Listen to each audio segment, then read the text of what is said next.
بسم اللہ الرحمن الرحیم۔ مولانا رومی رحمۃ اللہ علیہ فرماتے ہیں کہ ایک شیریں زبان آدمی رات کو دوستوں کی محفل میں بیٹھ کر درزیوں کے بارے میں مزیدار قصے سنا رہا تھا۔ داستان گو اتنی معلومات رکھتا تھا کہ باقاعدہ اچھا خاصا درزی نامہ مرتب ہو سکتا تھا۔ جب اس آدمی نے درزیوں کے چوری اور مکاری سے گاہکوں کا کپڑا غائب کر دینے کے ان گنت قصے سنا ڈالے، سننے والوں میں ملک خطا کا ایک ترک جسے اپنی دانش اور ذہانت پر بڑا ناز تھا کہنے لگا، اس علاقے میں سب سے گرو درزی کون سا ہے؟ داستان گو نے کہا، یوں تو ایک سے ایک ماہر فن اس شہر کے گلی کوچوں میں موجود ہے، لیکن پورش نامی درزی بڑا فنکار ہے۔ اس کے کاٹے کا منتر ہی نہیں، ہاتھ کی صفائی بھی ایسا استاد کے کپڑا تو کپڑا، آنکھوں کا کاجل تک چرا لے اور چوری کا پتہ نہ لگنے دے۔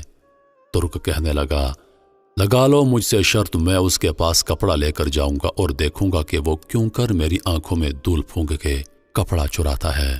میاں کپڑا تو دور کی بات، ایک طائر بھی غائب نہ کر سکے گا۔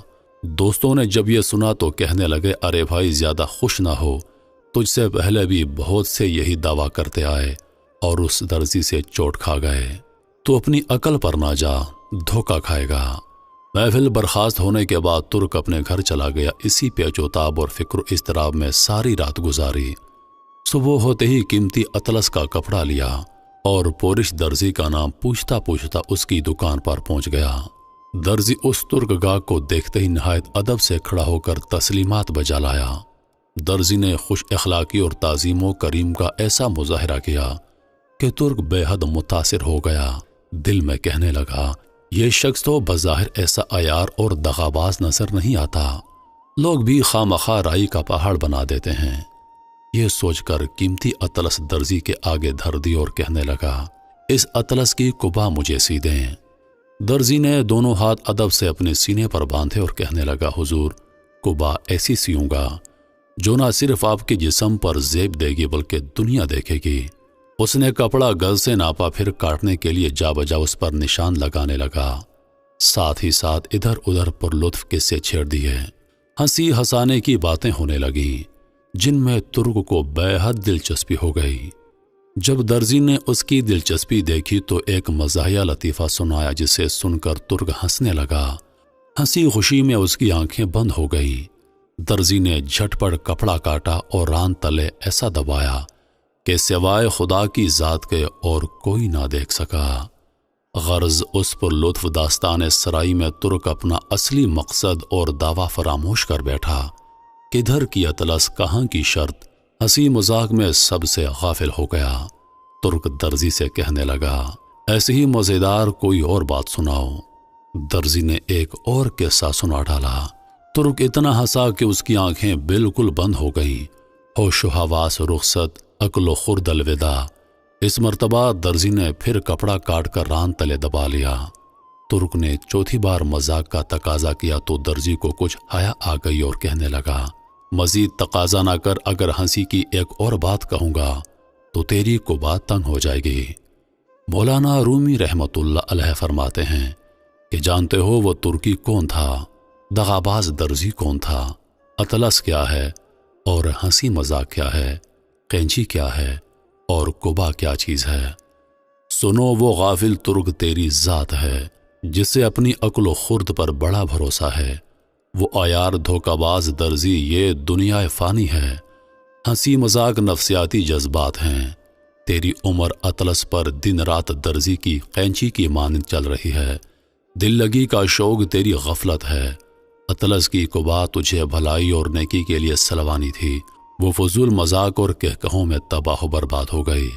اے عزیز، اپنے ہوش و حواس درست کر، ظاہر کو چھوڑ باطن کی طرف توجہ کر۔ تیری قیمتی عمر کی اطلس لیل و نہار کی کینچی سے دنیا کا مکار درزی ٹکڑے ٹکڑے کر کے چرا رہا ہے اور تو ہنسی مذاق میں مشغول ہے۔ نصیحت ہے ان لوگوں کے لیے جو عقل و شعور اور علم کی آگاہی رکھتے ہیں۔ جاگے انسان، جاگ کے دنیا چند دن کی ہے اور اخروی زندگی کی سوچ جس کی انتہا ہی نہیں، پھر کیوں تو آنکھیں موندی ابلیس کا پیروکار بن رہا ہے؟ بس اللہ تعالیٰ کی رسی کو مضبوطی سے تھام لو اور دنیا کے لہولاب سے نجات پاؤ۔ یہی اصلی زندگی کا آغاز ہے۔ آپ کو دفنا کر واپس آتے ہی آپ کے لواحقین کا دھیان رخصت ہوتے ہوئے مہمانوں کے کھانے کے بندوبست کی طرف جائے گا کہ انہیں کھانا کھلا کر رخصت کرتے ہیں۔ ایک ہفتہ گزرے گا، آپ کے بچوں کے اسکول واپسی کا سلسلہ شروع ہو جائے گا۔ 2 ہفتے گزریں گے، افسوس کرنے والوں کا آنا جانا بند ہو جائے گا۔ 3 ہفتوں تک آپ کی قبر کی زیارت روزانہ سے 2 یا 3 دن بعد پر آ جائے گی۔ 1 ماہ گزرے گا، گھر میں واپس ٹی وی چلنا شروع ہو جائے گا۔ تقریباً 1.5 ماہ بعد آپ کے بچے واپس فلموں، گانوں، کارٹونز کی جانب آ جائیں گے۔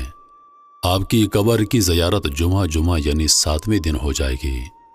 2 ماہ تک آپ کی بیوی یا شوہر کسی بات پر ہنس لیا کریں گے، تھوڑا مسکرا لیا کریں گے۔ 6 ماہ تک گھر میں واپس بالی ووڈ، ہالی ووڈ موویز، گانوں کا مکمل راج ہو چکا ہوگا۔ مزاحیہ باتوں پر کہے گونج رہے ہوں گے۔ 6 ماہ گزرے، آپ کی قبر پر اب مہینے میں 1 بار چکر لگتا ہے۔ 1 سال گزرا اور گھر والے سوچیں گے آج پورا سال ہو گیا، آخری بار قبر پر کب گئے تھے؟ شاید 1 ماہ پہلے۔ آخری بار دعا کب کی تھی؟ شاید یاد بھی نہیں۔ یقین کریں، آپ جتنے بھی توپ کیوں نہ ہو، محض 1 سال میں آپ سورہ دہر کی پہلی آیت کا عملی نمونہ ہوں گے۔ انسان پر ایک دور ایسا بھی تھا کہ وہ کچھ نہ تھا۔ بے شک یہ پیدائش سے پہلے کی بات ہے، آپ اسے وفات کے بعد بھی سوچ لیں۔ ہم چاہے جتنے بھی لوگوں کے محبوب ہوں، ہم کچھ نہیں، ہماری اوقات کچھ نہیں۔ رب کائنات ہمیں دین کا فہم سمجھنے اور اس پر عمل پیرا ہونے کی استقامت عطا فرمائے۔ آمین یا رب العالمین۔